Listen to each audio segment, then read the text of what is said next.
The main reason was to decrease the turnaround time from when the evidence was submitted to when they got the result.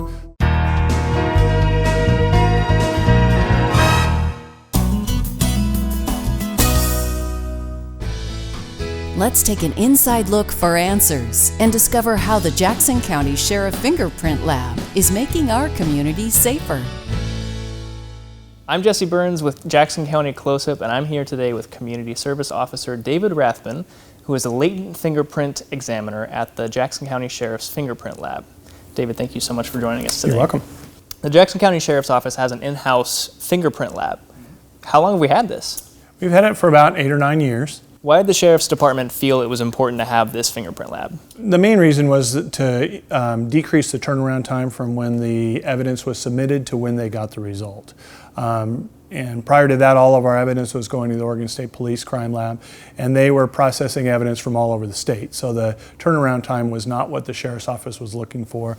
How, on average, how much would you say they have sped up the process? We're at about 30 days right now from the time evidence is submitted to when we get results out. We can speed that up for high-profile cases, or if there's some need to work the case right away, we can do that.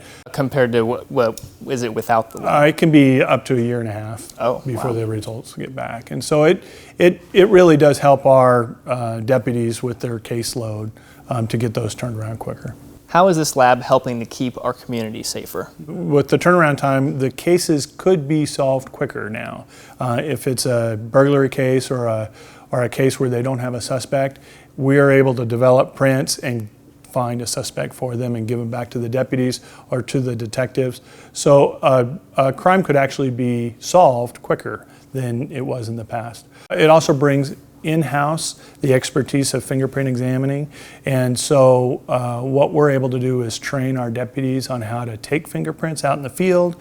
We train our CSOs how to do fingerprint work out in the field, process crime scenes, and so having that expertise in-house is valuable for that reason also. We have 3 main ways that we process items of evidence for fingerprints.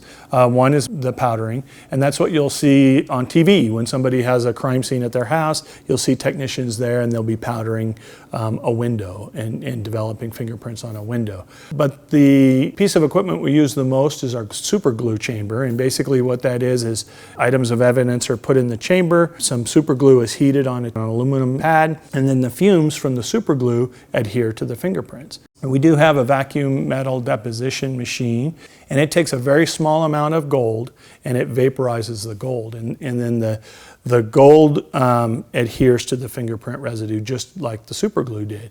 But it's at a much higher resolution or a much better quality print than even superglue is. And it will do items that superglue has trouble with.